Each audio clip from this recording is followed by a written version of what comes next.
Mina. How are you?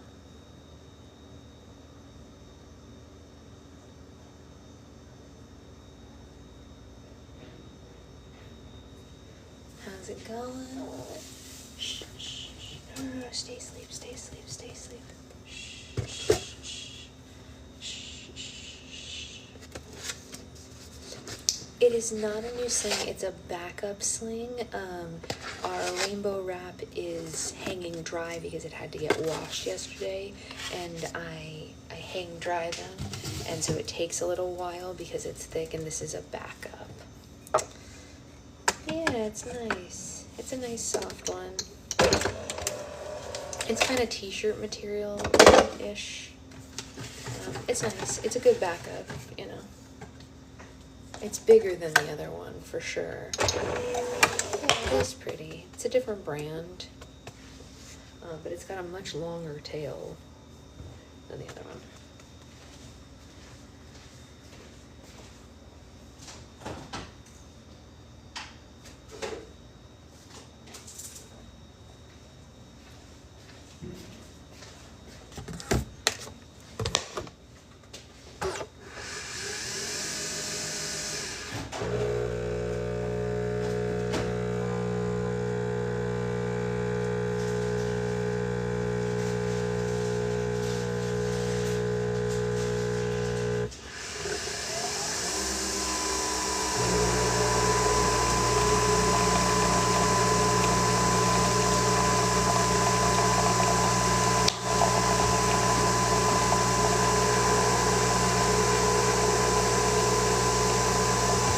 Since she's asleep, I actually set everything up by the reading chair.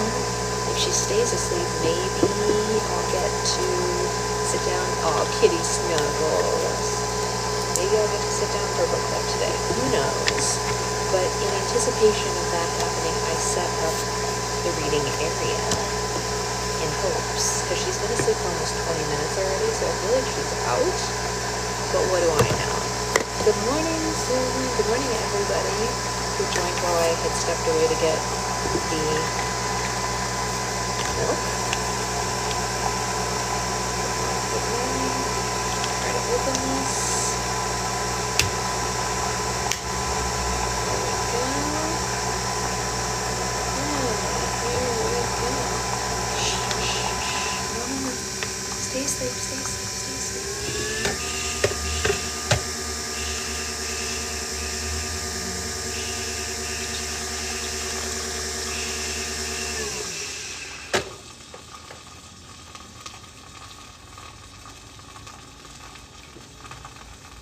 Let's just hope, right? Let's just hope she stays asleep. That is my hope. How was everyone's weekend? Did everyone have a good weekend? I literally packed orders all weekend. Most of you will see that you have tracking numbers already. Great weekend till yesterday. Oh no. What happened yesterday?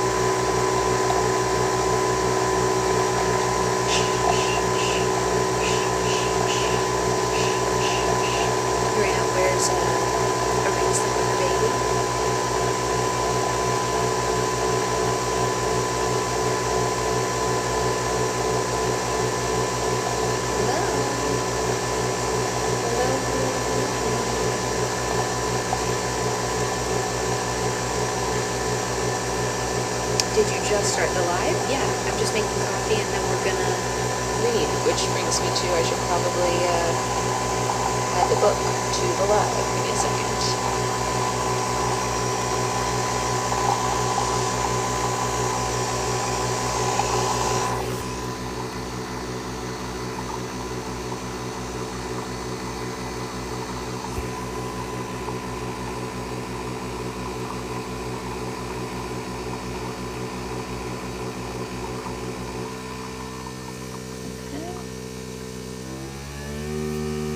that work? I don't know if it did. There we go. Now you can see what book we're reading. Boom. Because people always ask what book we're reading. That is our book. This is what we are reading today. We are reading Land of Stories, The Enchantress Returns by Chris Colfer. No, I do not want to join whoever's live that is. Morning, Steph. How are you feeling? Did you get coffee today?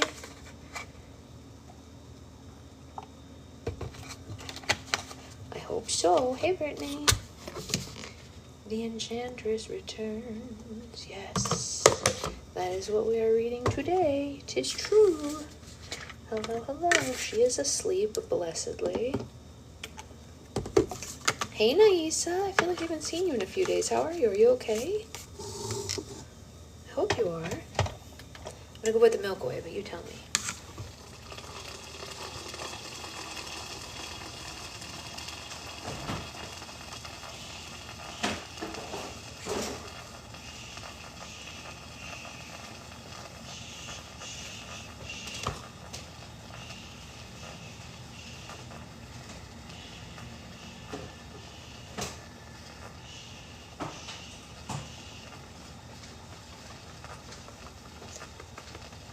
Right.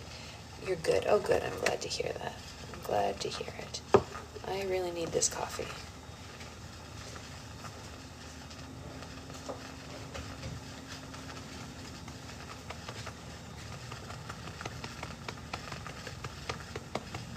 Do you think she's going to let me sit down, you guys? What's the over-under on me getting to sit down? Thumbs up, thumbs aside, thumbs down. I don't know. What do we think? I don't know. Oh, excuse me. I hope so, too. I hope so, too. Yeah. 80-20, that's fair. I think 80-20 is fair. Yeah. I hope she does, too. I really do. I hope that I get to sit down to read today. That would be a joy for me. Like, sit in the chair, though. You know what I mean? Like, she lets me sit on the ground sometimes, but I love that chair. I love that chair. It's one of the best chairs I've ever owned. That's fair, Sloth. Ooh. All right. Let's see if I can do this without waking her up.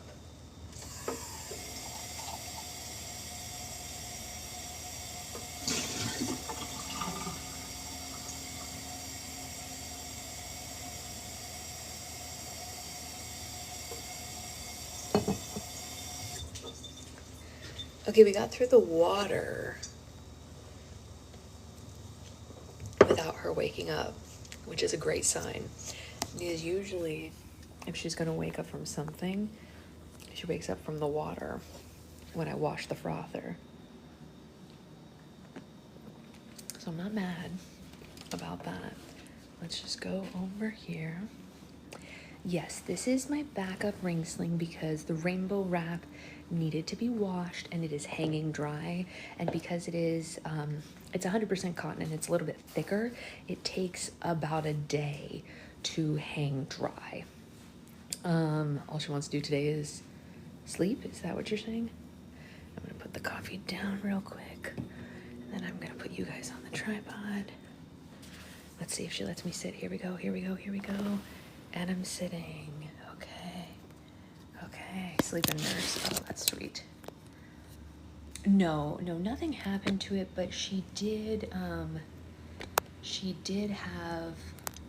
a little spitty uppy over the weekend and it got on the sling, and because I don't want the sling to ever get moldy or anything, I'm very careful that if anything gets on it, I wash it, because I want it to last.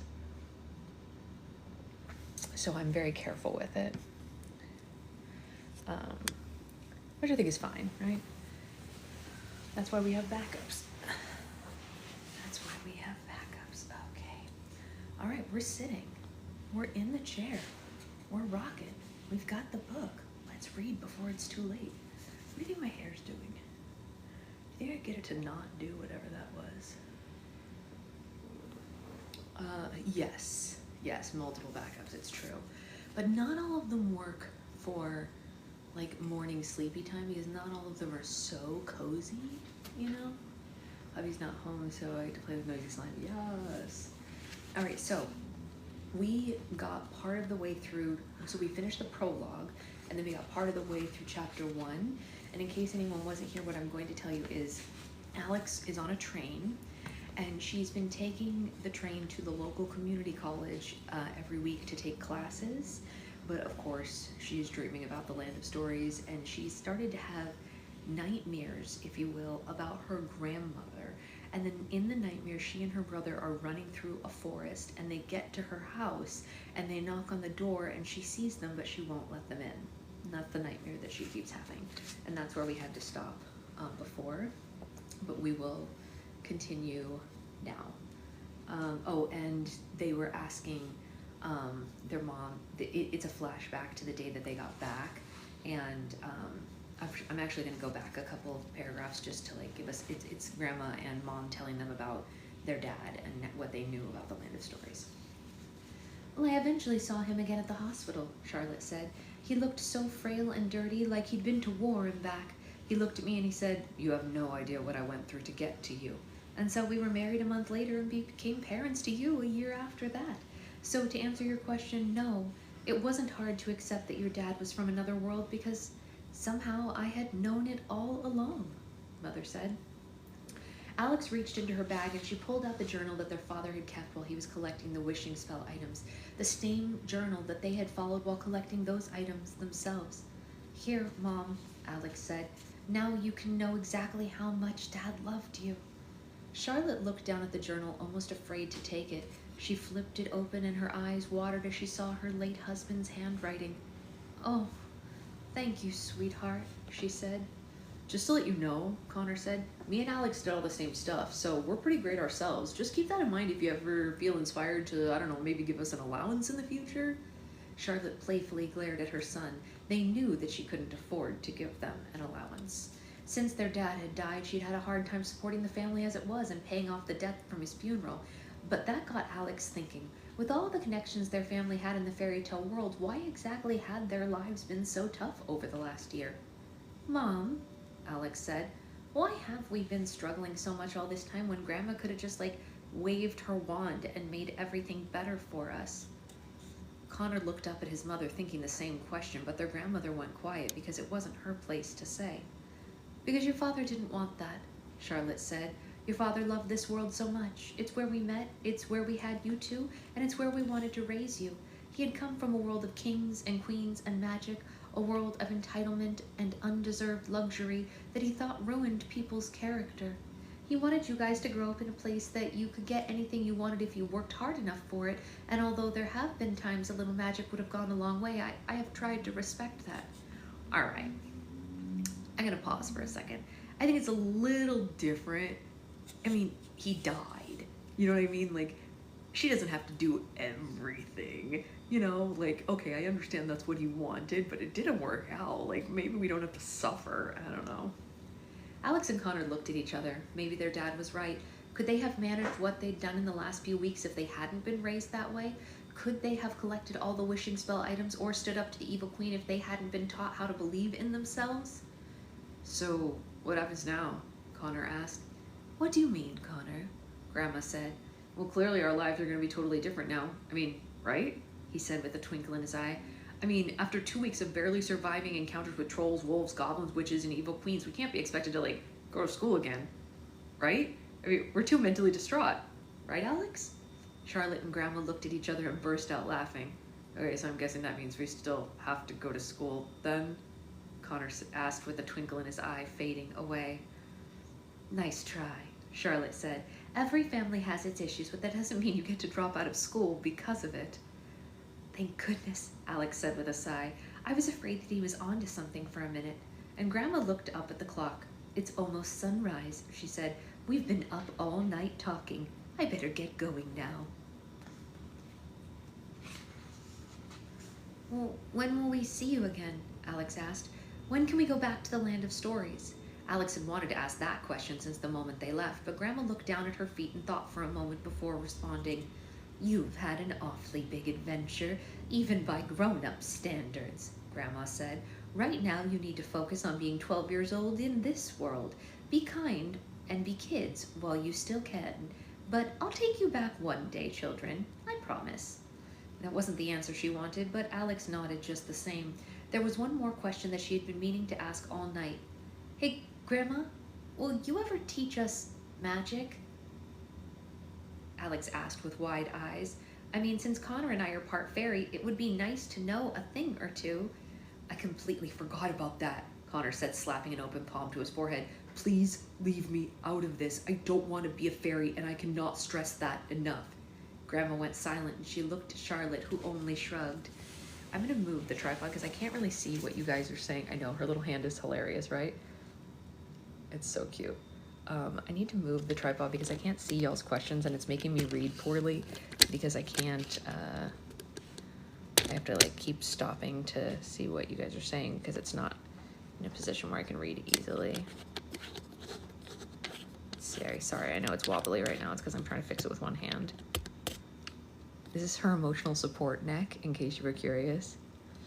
It's almost like Halloween Town. Ooh, it is almost like Halloween Town. What a great movie. All right, now let's finish the chapter we were reading. Sorry about that brief intermission, but now I can see better.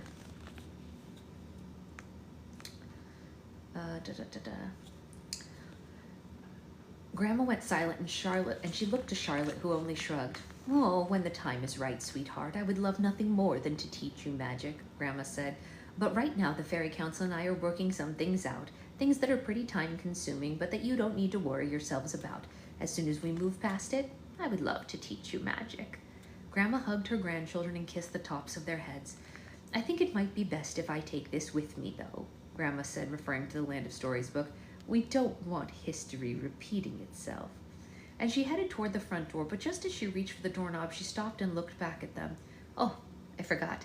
I didn't drive here, Grandma said with a smirk. Looks like I'll have to leave the old-fashioned fairy way. Goodbye, children. I love you with all my heart. And slowly, Grandma began to fade, disappearing into a soft, sparkly cloud. Okay, now that is something that I would love to learn to do, Connor said, and he waved his hand through the sparkles in the air. So I'm here for that lesson. Alex yawned contagiously, and her brother followed. Oh, you kids must be exhausted, Charlotte said. Why don't you go to bed? I'm taking tomorrow off so I can be here with you guys in case you have more questions, and, well, just because I've missed you. In that case, I do have an important question, Connor said. What's for breakfast? Because honestly, I'm starving. Alex's train finally reached her station. She retrieved her bike from the bike rack and she pedaled home, thinking about her grandmother. Alex had expected to live a dual worldly life after discovering the fairy tale world. She imagined spending summers and holidays with her brother in the fairy kingdom or at Cinderella's palace with their grandmother. She imagined a brand new life of adventure that would begin immediately. But sadly, Alex's expectations were not met. More than a year had gone by since that night that their grandmother disappeared. They hadn't received a single letter or phone call explaining why she had been gone so long. She missed every holiday. She missed their birthday. Those were days she never missed. And to make matters worse, the twins hadn't been back to the Land of Stories either. The twins couldn't help but be angry with their grandmother. How could she just disappear and never make contact again? How could she take them to a place that they'd been dreaming about since they were kids and then never let them return to it? Their grandmother herself had even said it. Part of the Land of Stories lived inside them, so who was she to keep them from it? Your grandmother is a very busy woman, Charlotte would tell Alex whenever the subject came up. She loves you very much. She probably has her hands full at the moment, and we'll hear from her soon enough. This wasn't enough to put Alex at ease, though. More time went by, and she began worrying whether her grandmother was right, and sometimes wondering if she was even... Sorry, I misread that. I apologize. As more time went by, she began wondering whether her grandmother was even all right, sometimes wondering if she was alive. Uh-oh. Uh-oh. Who's this? Who's this? Who's this? Are you awake already? It's so soon. Really? It's so soon? Awake so soon? Good burp. Oh dear. Oh dear. Do you want to cuddle or do you want to go to the mat? You want to cuddle for a second? I know, sleepy baby dust. I was talking about grandma, right? She knows the word grandma. It's true. It's true. You want to go to the mat? Okay, we'll go to the mat. We tried, you guys. We got a little bit of chair time, but only a little. Okay. Okay. We'll go to the mat and play. It's all right. It's okay. Here. 1, 2, whee! Do you want the llama? Here's your llama. Honey, I'm right here. I was just grabbing the llama. I went less than a foot away. Baby, what's the matter? No sad? No sad? I'm right here. I'm just moving the tripod and I'm getting my coffee. But you don't have to be sad about it. Hey. No sad. She's gonna break out of them soon, yeah. Okay, here. Do you want this? Okay, Tower of Terror in 3, 2, whoop. Did you see that, sweetheart? They went on the Tower of Terror ride. Wow. You've never been on the Tower of Terror, huh? There's a reason for that. You're too small.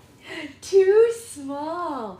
We found her long lost pasta that one of you guys from book club sent. She loved this thing, and then she was holding it one day and then it was gone, and I heard it fall, but I couldn't find it anywhere. It was underneath our bed in the middle of the bed. That's why I couldn't see it, because it like bounced past things. Crazy. But we like flipped the mattress yesterday, so we saw it. Soon enough she'll be curled up in your lap while you read. That would be awesome. Yeah, that would be awesome. Okay, where were we? Back to where we were. Your grandmother's a very busy woman, Charlotte would tell Alex whenever that came up. She loves you very much. She probably just has her hands full at the moment. We'll hear from her soon enough. But this wasn't enough to put Alex at ease. As time went by, she began worrying whether her grandmother was all right, sometimes wondering if she was even alive. Alex hoped that nothing had happened to her and that she was okay. She missed her hugs more than anything. Life without their dad had been the most difficult thing the twins had ever experienced, but life without their dad and their grandmother was nearly impossible. What do you think's going on? Alex asked Connor on one occasion. I don't know, Connor said with a heavy sigh. The last thing she said to us is that she and the other fairies were working something out, so I don't know, maybe it's taking longer than she expected? Maybe, Alex said, but I have a feeling whatever it is much worse than she was letting on. What would keep her away from us for so long?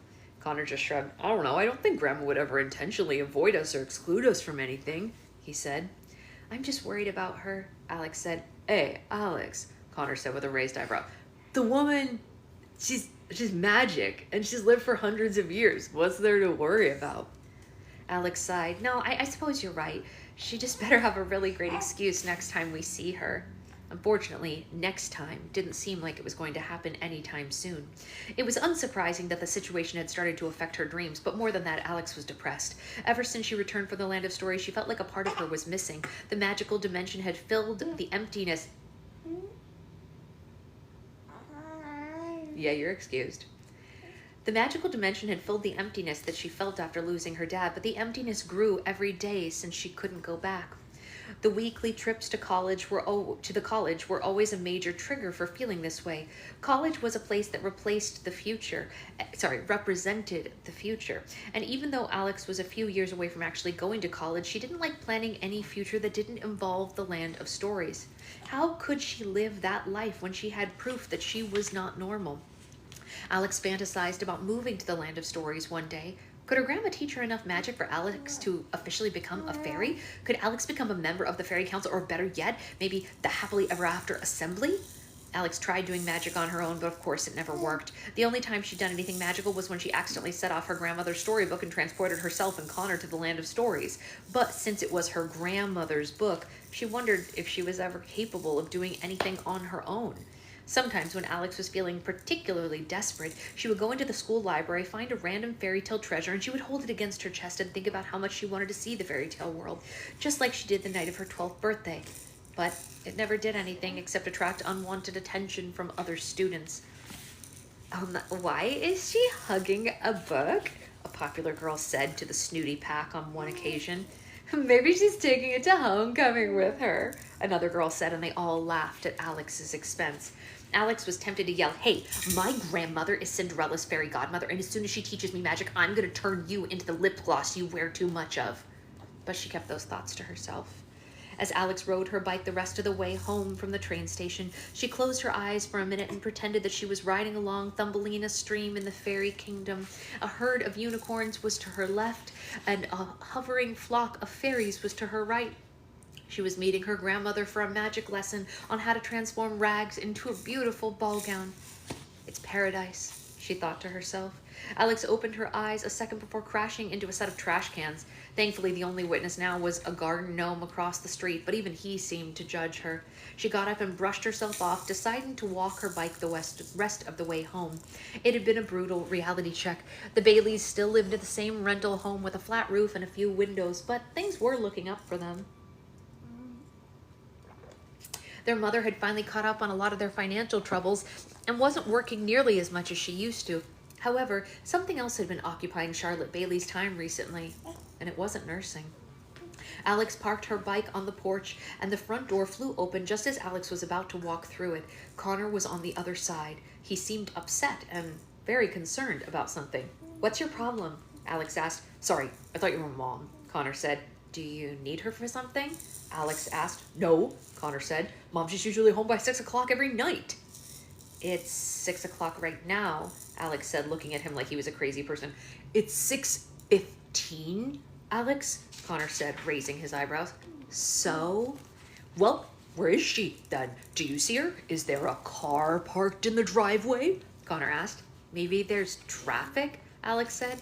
Or something else, Connor said. Like something keeping her at work? Is there a point to all of this? Alex asked, becoming annoyed. I need to show you something, Connor finally admitted, but let me warn you, you aren't going to like it. Okay, Alex said and followed her brother in, and a series of barks and whimpers came from inside the house as Alex stepped through the front door. Buster, down boy, down, it's just Alex, Connor shouted. Why does this stupid dog act like everyone who comes inside the house is made of explosives? We live here too.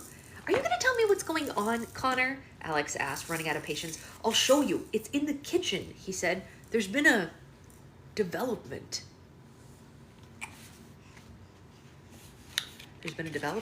We're going to read chapter 2 in a second, but Mommy wants to have a little bit of coffee. I don't see Anne Hathaway as Alex because Alex is supposed to be blonde. I kind of see Connor as... I don't know, I think Chris is too studious for Connor, right? Connor needs to be a little bit more, like, haphazard, right? Chris is very buttoned up and put together. We need a blonde. Chris could be Froggy if he were taller, right? Yeah. Here you go. All right, well... That was chapter 1. What did you think of chapter 1? Did you like it? Did you like chapter 1? Do you want your llama? Here it is. Take it. Chris could definitely be Froggy. Yes, yes. All right, chapter 2 is called It Started with a Dog. Interesting. I mean, from the way that Alex reacted to the dog's not the surprise, right? So she liked it so much she woke up during it. That's true. A few months ago, Buster the Border Collie was rescued from the local animal shelter and given to the Bailey family. Oh. He was a gift from Dr. Robert Gordon, whom Charlotte worked with at the hospital and had become a close family friend. Dr. Bob, as the twins called him when he occasionally came over for dinner, was a kind man whose face settled into a natural smile. He was balding and not very tall, but had big, caring eyes that made him an instant friend to anyone he met. Oh, Bob, you really shouldn't have, Charlotte said as soon as he surprised them with the canine. What's up with the pooch? Connor said when he came to see what the ruckus was about. He's yours, Bob said. Your mom's always talking about the border collie she had when she was a little girl, and she's always secretly wanted another one. Well, I was volunteering at the animal shelter, and as soon as I saw him, I knew I had to adopt him for you guys. We have a dog? Connor exclaimed. The words leapt out of his mouth, and he couldn't even fully grasp the reality of it. Well, I suppose we do, Charlotte said, and Connor immediately fell to the floor and started rolling around with his new pet. We have a dog! We have a dog! He exclaimed. Finally, our suburban lives are complete. Thank you, Dr. Bob. Well, you're very welcome, Bob said. What's your name, boy? Connor asked. It's Buster, Bob told him. I mean, at least that's what they called him at the shelter. The black and white dog was obnoxiously happy and had bright green eyes, one of which was larger than the other. Bob had placed a red bandana around Buster's collar. I don't know who McKenna Grace is, but I'm willing to look him up. Connor hugged the dog and almost cried tears of joy. I know we just met, Buster, but I feel like I've loved you my entire life. Who's this? Alex asked when she came to see what was causing all the excitement. This is my dog, Buster, Connor said, and he took one of his socks off, and he and Buster played tug-of-war with it. The dog is for all of you, Bob corrected him. Connor, don't use good socks, Charlotte said, and Alex unintentionally let out a high-pitched squeal, and her mouth dropped open. Oh my gosh, we have a dog? She asked, and she started jumping up and down. Something about Buster made the twins act like they were 10 years old again. Yes, we have a dog, Charlotte said, and shared her smile. I don't think this helps, but she's gonna... No, you're right, that doesn't help, but I'll look it up, because, I mean, Maisie makes sense. Don't be disappointed if he likes me more than you, Alex, Connor said matter-of-factly. Dogs tend to bond with boys more. It's just like proven science, I think. Buster, come here, Alex said, and Buster ran straight to Alex's side and happily whimpered at her. Never mind, Connor said, a little disappointed. And the twins were so excited to get a dog that they never questioned the gift for a second. They were so distracted playing with the new addition to their family that they didn't see Charlotte give Bob a long, thankful hug. An embrace that lasted too long to just be a friendly gesture. But as time went on, the twins saw more of Bob, and they were forced to notice signs that their mother and the doctor might be more than just friends. Connor sat Alex down at the kitchen table as soon as she walked through the door, and although he saw them every day, Buster could not contain his excitement for the twins both being home. He jumped up and down and spun in circles in the kitchen. Buster, calm down, Connor ordered. I swear, that dog should be on medication. What is going on, Connor? Alex asked. You love that dog as much as he loves you. Me too, Naisa. Me too. I'm just glad they finally added them to comments on TikTok. That was before I discovered that Buster was a bribe, Connor animatedly declared. Look at this. And Connor retrieved a beautiful bouquet of a dozen long-stemmed red roses from the kitchen counter. He placed them on the table directly in front of Alex. Oh, those are beautiful. Where did they come from? Alex asked. They were delivered when I got home from school, Connor said. They're from Mom. From Bob. Alex's eyes widened. Oh dear, she said, and she gulped. Well, that's very, sweet of him. Sweet? Connor said loudly. This isn't sweet, Alex. This is downright romantic. Connor, you don't even know that he meant it in that way, Alex said. People send other people flowers all the time. And Connor searched through the bouquet. Daisies are friendly. Sunflowers are friendly. A Venus flytrap is even friendly. But red roses means romance. That's how you feel about romance? Yeah? Okay. And he sent a card. It's in here somewhere. I read it like 100 times before I threw it back in there. Here it is. Read it. And he passed a small card to his sister, and to her horror, the card was heart-shaped, and she looked down at it like it had the results to an exam she knew that she had flunked. I know, you're upset for them, huh? Don't worry, this isn't your life. Your dad is still alive. He's just sleeping in the other room. He is, I know. I don't want to read this, Alex said. I don't want to invade Mom's privacy. All right, fine. I'll read it to you, Connor said. How about this? Can you do this? No, you don't want to do it? Okay. Then I'll read it to you, Connor said, and tried snatching the card out of her hands. Fine. I'll read it myself, Alex said, and reluctantly opened the card. Charlotte, happy 6 months. XOXO, Bob. The betrayal of 6 months? Oh, I'm gonna need a sip of coffee to get through 6 months. The betrayal. Mom, how could she? The least she could do, I want her to be happy, but at least she could have told them. Alex quickly closed the card as if stopping to try to stop the truth from escaping it. Connor leaned closer to his sister and studied her face, waiting for a reaction to surface. Well, Connor said. Well, Alex said as she ran through a dozen unlikely theories. We don't really know that this means that they're in a relationship. And Connor threw his hands in the air and paced around the kitchen. Alex, don't do that, he said, pointing a finger at her. Don't do what? Alex asked. That thing where you try to ignore the situation by making light of it, he said. Connor, I think you're overreacting. Face it, Alex. We're being blinded by a border collie, Connor exclaimed loud enough for the neighbors to hear him. Mom has a boyfriend. Hearing mom and boyfriend in the same sentence made Alex squirm. In her opinion, those two words didn't even belong in the same dictionary, let alone the same sentence. Sorry, Stephanie. It was just in my hand. It happens sometimes, right? I'm not going to get too worked up about something until I hear it from Mom herself, Alex said. What more proof do you need? Connor said. Mom got a dozen red roses delivered with a card that specifies an amount of time. What do you think 6 months means? Do you think that Mom and Bob joined a bowling league 6 months ago and didn't tell us? Both of their heads abruptly turned in the same direction when they heard the garage door open. Charlotte was finally home from work. Well, you ask her, Alex mouthed at her brother. You ask her, he mouthed back. Charlotte stepped inside a few moments later, and she was still dressed in her blue scrubs from the hospital and carried a bag of groceries. She walked right by the flowers on the table without noticing them. Hey guys, sorry I'm late, Charlotte said. I stopped by the store on the way home to pick up something for dinner. I am starving. I was thinking of making chicken and rice, something or another like that. I don't know, does it sound good? Are you too hungry? Charlotte looked up when she saw that the twins were staying silent. What's wrong? She asked. Are you okay? Oh my God, wait, where did those flowers come from? Those are from your boyfriend, Connor said.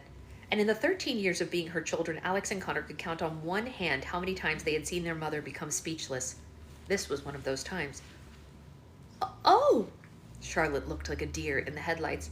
You got a lot of explaining to do, Connor said, and he crossed his arms. You should probably have a seat. I'm sorry, did someone promote you to parent? Charlotte asked and glared at her son. Sorry, Connor said and lowered his head. I just think we need to talk about this. Okay, but is it true? Alex asked with a half-concerned, half-horrified expression. Yes, Charlotte said with difficulty. Bob and I have been seeing each other.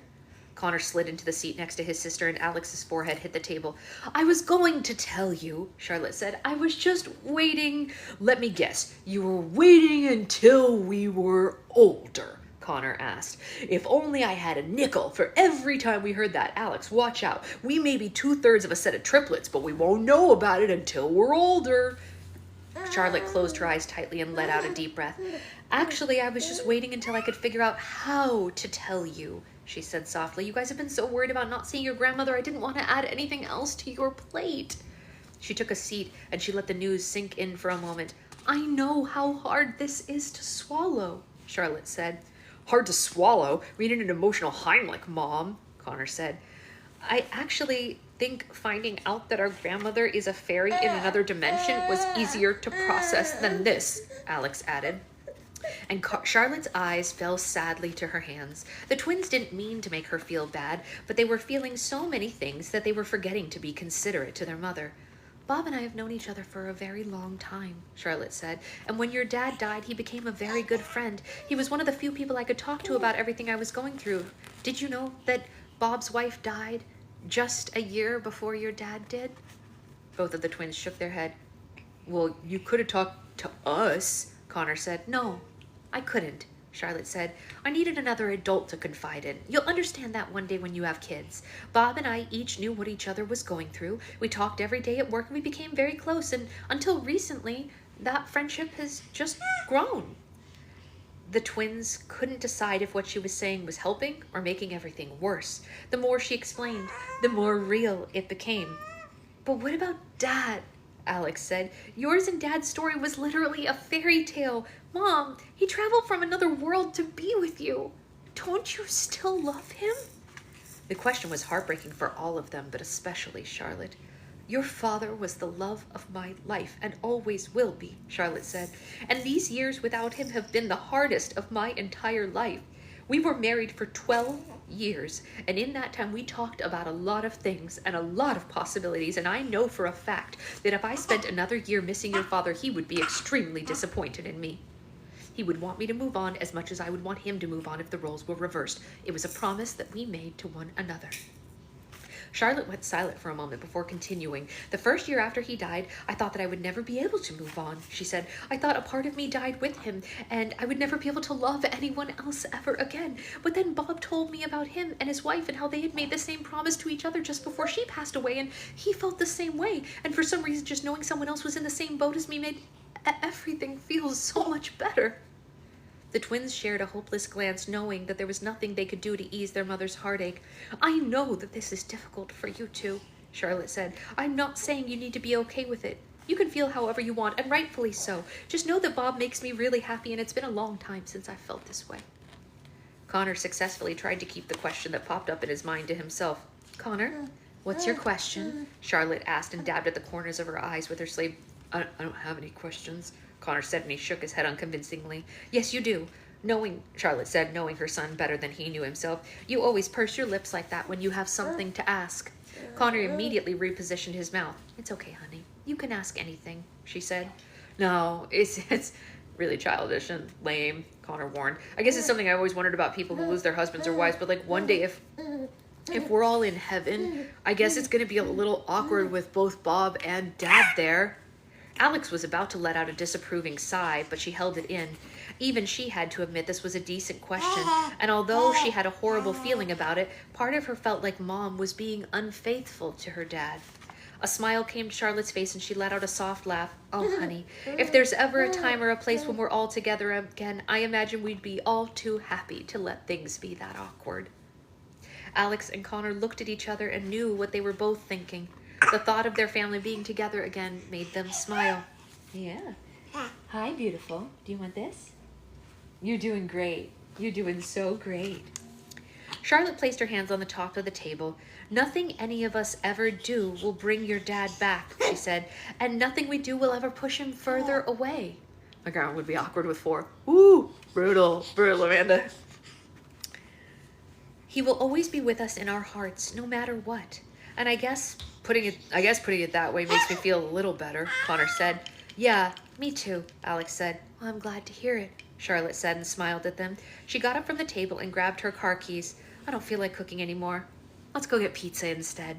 It's good to eat something heavy after a heavy conversation. Dun, dun, dun. That was a pretty short chapter. Wonder how long the next one is. Oh, the next chapter looks like it's fairly short as well. I'm gonna have a sip of coffee and let's see if she'll let us get through one more. She's in a pretty good mood. She slept really well last night, you guys. Like, shockingly well. Her first run last night was 6.5 hours in a row. 6.5. That's the longest it's been since she was 4 months old. When she was 4 months old, she used to sleep 10 hours straight through the night. That was quite a joy. But then, we regressed and we started teething. But 6.5 last night, 6.5 hours. And then 2 hours and then 2.5 hours. Yeah, not bad. I did sleep. I actually did sleep, right? Yeah, I slept. Yeah. And then she and I got up early this morning and we packed more orders and then we played and then we took a shower and got ready for the day. That's how much we've already done today. Talk about productive, right? Yeah, seriously. We packed orders this morning already. Oh, and now you're gonna crawl? Well, maybe stay on the mat. What do you think? Can we come over here? Boo! Can you stay over here? Yeah, you think that's funny? Here, do you want these? I can move all these toys in front of you so that you can crawl to them. She can't, like, crawl yet, but she can, like, scoot, Like, she can move around the mat independently, but, like, not, like, crawl like this, but, like, pull herself. It's funny. And it's not an army crawl either. I know some kids do that. She's not army crawling. She's just scooting. You don't want me to tell them what you're doing? Okay, I won't. They want to know. They're invested in your progress. I'm invested in your progress. Okay. Hey, do you want to go in your bouncy for this chapter? What do you think of that? You want to go in your bouncy? Let's go in your bouncy. Or it's not a bouncy, it's a spinny. It's a, I don't know what you call it, an activity. Okay. Okay. You gotta put your legs through the holes though. It only works if your legs go in the holes. There you go. There you go. It doesn't work otherwise. Yeah, you're doing great. You're doing great. Yeah, kind of like a caterpillar, but she doesn't go like this. She just kind of like, I don't know how to describe it. You scoot. You just scoot. You just scoot. Caterpillars are pretty cute. I don't know. Okay, this chapter, chapter 3, is called Lunch in the Library. Lunch in the library, honey. Can you believe it? We looked up our local library this morning to see if they have baby reading time yet. They still don't. We called it Army. Yeah, she doesn't do the army crawl though. Her cousin does the army crawl. So I've seen that one where they go like this. She doesn't do that. It's something entirely different. I don't know what to call it. But I wish it was the army crawl. That's a cool one. I've seen that. Okay. Lunch in the library. The next day at school, Alex was still having a hard time digesting the conversation and the pizza from the night before. The news of her mother's new relationship was a heavy thing to process and did nothing to help the gloomy state that she was already in. She felt like she was slowly losing control over everything in her life, and she hated it. Alex desperately needed someone to talk to, someone who wasn't her mom or her brother, but an outside source who would hug her and tell her everything was going to be all right. She needed her grandmother. She would have given anything to just see her face again. However, since that was impossible at the moment, Alex settled on seeing a form of her grandmother instead. At lunch, she went to one of her favorite places in the world, the school library. "Hi, Alex," the librarian said as Alex passed her desk. "You'll be happy to know I just ordered a new set of encyclopedias." "Really?" Alex said. "That's wonderful." She smiled for the first time all day, but it faded a second after as she realized new encyclopedias was the most exciting news that she had heard all week. Helen scooted backwards. That's funny.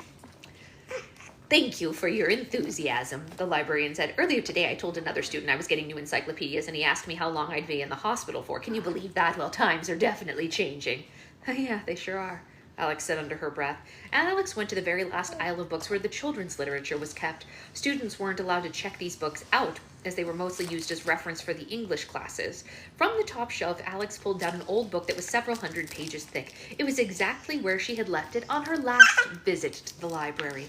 A treasury of classic fairy tales was written across the brown cover. It wasn't much to look at, and it didn't nearly have as much majestic charm as her grandmother's Land of Stories book, but it had become Alex's favorite book to visit in the library.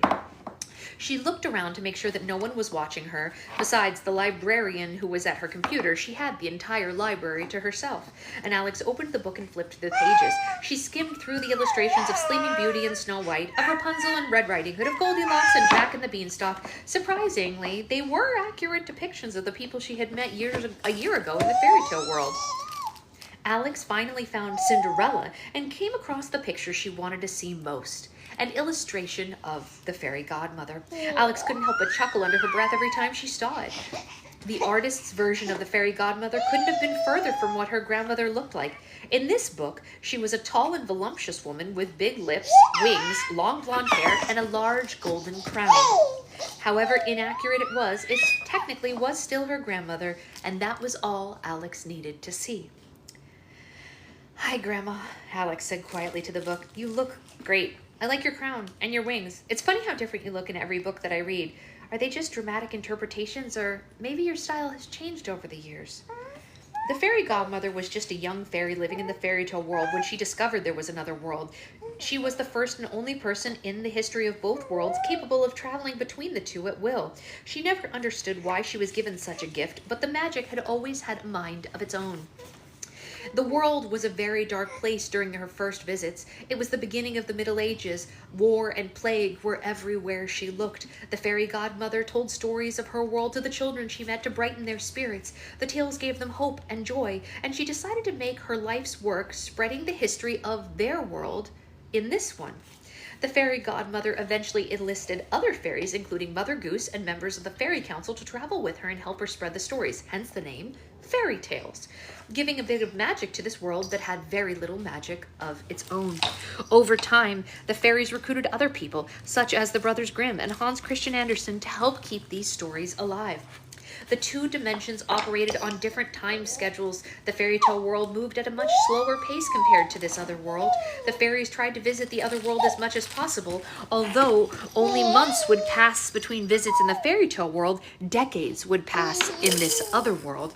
It wasn't until Alex and Connor, the first children belonging to both worlds, were born that the dimensions began moving at the same pace. How exciting is that? Alex and Connor are full of magic, huh? They made the dimensions move at the same pace.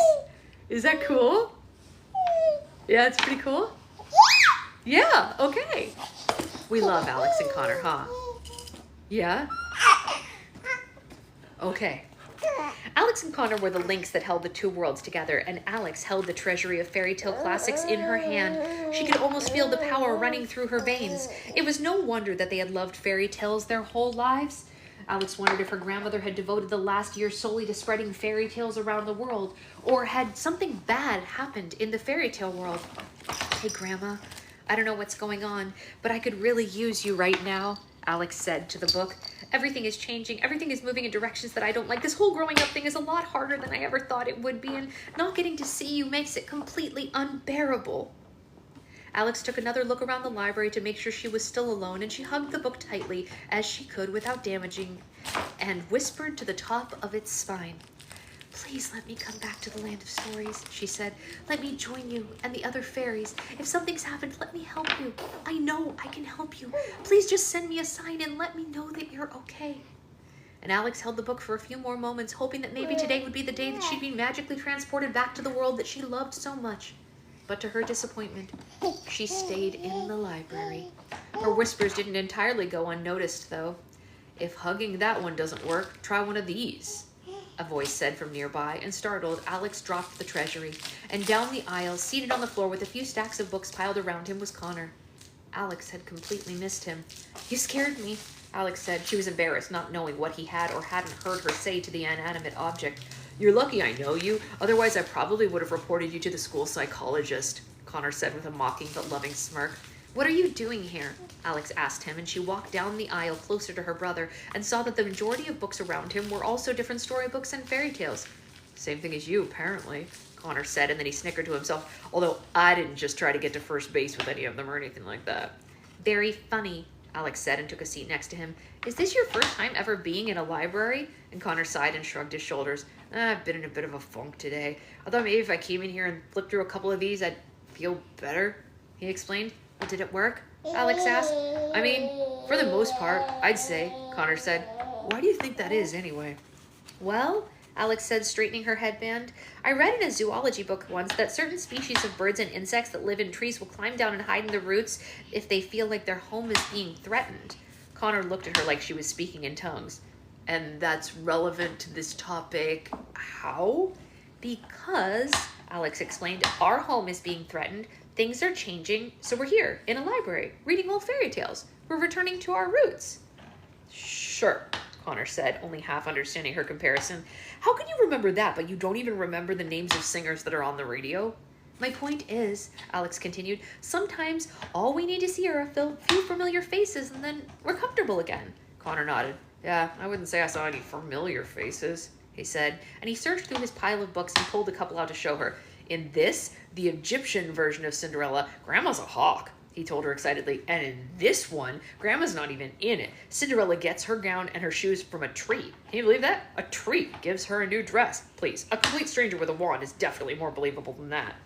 We should write a letter of complaint, Alex said. Should we sign it the grandchildren of the fairy godmother? Do you think they'll take it more seriously if we do? Then they both laughed. Yeah, definitely, Connor said. Or personal acquaintances of the long-lost charming prince. I bet no one's ever heard that one before. And both the twins went silent for a moment as their amusement faded into despair. Oh, man. I miss Froggy, Connor said. I miss even saying Froggy. There's not much we could do about it, Alex said. If Grandma wanted us to come back, she would tell us what was going on. And until then, I guess we just have to keep hugging books. Great, Connor said sarcastically. I wonder what Dad would tell us if he were alive. I don't think there's a story in his catalog that'd help us get through everything we're going through right now. Alex had to think about it. Most of her dad's stories had been the perfect ones for their elementary school dilemmas, but what advice would he give them now? I bet he would say that anyone can have a once upon a time or a happily ever after, but it's the journey between them that makes the story worth telling, Alex said, and how a character faces challenges at hand is what makes them a hero. Yeah, Connor said. I guess something like that. You're really good at this, you know? A high-pitched sound beeped as the announcement was made over the loudspeaker. Connor Bailey, please report to the principal's office. Connor Bailey, please report to the principal's office. Both of the twins looked up toward the speaker and then at each other. Oh, what did you do? Alex said. I don't know, Connor said with a gulp, and he mentally rewound the past 4 weeks of his life, thinking about anything that he might have done that could warrant a trip to the principal's office, but he found nothing. At least I don't think I did anything. Connor collected his things and put the library books back on the shelf. All right, well, wish me luck, he said to his sister. See you after school. I hope. Alex stayed seated on the floor, discouraging thoughts filling her head. What would happen if she never saw her grandmother again? Would she become a weird book-hugging lady who traveled from one library to the next? Would her future children believe her when she told them about her connection to the fairy tale world? The bell eventually rang and Alex got to her feet. She picked up the treasury of classic fairy tales from where she had dropped it on the floor and decided to take one last look at the illustration before heading to class. Alex turned to the same page she had been talking to before, and to her amazement, the illustrations were completely different. Instead of the voluptuous woman with the wings and a crown, the picture showed a petite woman with a kind smile and a sky-blue sparkly robe. That was her grandmother. Alex looked around the library in shock, and a smile grew on her face. Her grandmother had just sent her a postcard. Aww. Aww. You did so well today for book club, honey. That is a lot to think about for someone her age. You did so good. You were so well behaved for book club. Is it because you slept so well and you're feeling in a good mood? Yeah, your brain feels good when you sleep, huh? Does your brain feel so happy? Yeah. Yeah. Yeah. Yeah. Yeah. Yeah, sleep helps, I tell you what. Okay, so here's the sitch. Most of the orders are packed and going to the post office by noon. And then if your order if you have not gotten an email with a tracking number, you'll probably get one today or tomorrow. I ran out of clear slime for more avalanches, and more people ended up wanting avalanches than I thought, but that's no problem because I was making them to order anyway. So today, someone, that's you, and I will be making another batch of clear slime. The white glue slime is already made, and then once that settles, we're going to package the rest of the avalanches. So if you have an avalanche in your order and you haven't received a tracking number, that means you'll probably get that tracking number tonight or tomorrow. If you get the tracking number today, it's probably me printing the label and putting I've been like stacking the slimes with their label on the shelf so I can know what's left, and then I'll just add the avalanches to it when it comes. So anyway, I'm hoping all the orders will be mailed out by tomorrow. That's the goal. Oh no, it's going to be a month until it clears. Anything but that. You think that's silly? She thought that was very funny. Jen, you're at the top of the avalanche list. You're next on the list. So those are gonna be fun. Indeed. And then what? I have to book our Roll for Slime Disney for this month and our Roll for Slime birthday for this month, right? Indeed. And then we're gonna read more books tomorrow. If you sleep this well again tonight, you like raspberries?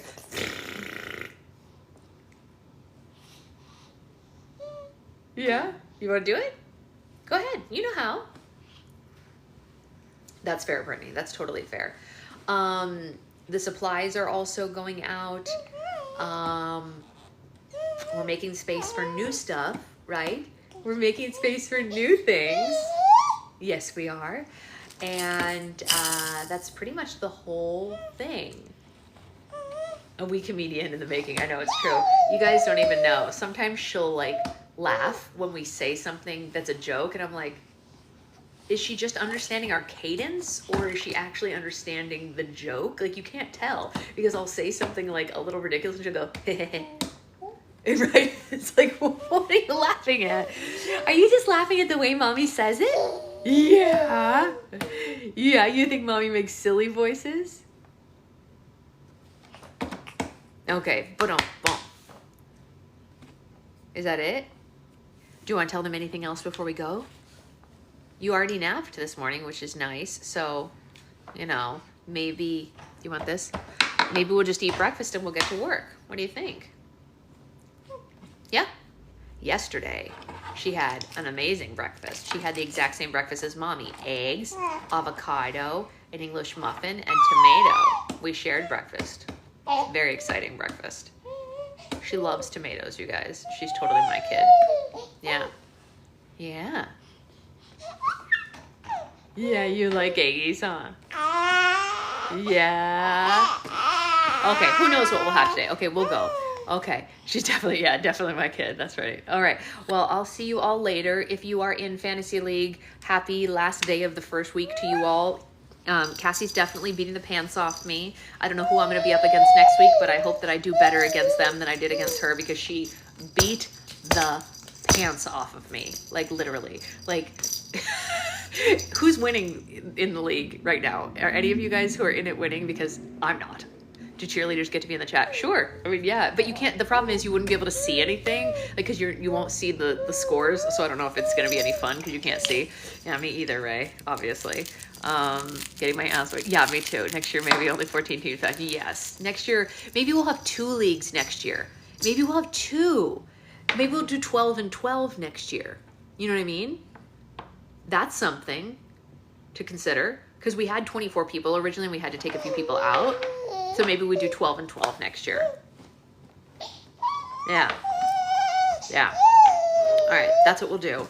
And Secret Husband can be in one and I can be in the other, so we'll be able to see both. And or Liz can be in one and I can be in the other, so that we can see both, because Liz can monitor one of them. For the new people too. Not enough teams for backup injuries by weeks. Yeah, exactly, Liz. Exactly. So we'll just do 2 next year. You live and you learn, right? If I had known that before, I would have thought of that sooner. But anyway, we live, we learn. We're just here having a good time. I know, bangy, bangy, bang. What's this? Oh, what's that? The available players are yikes. It's true.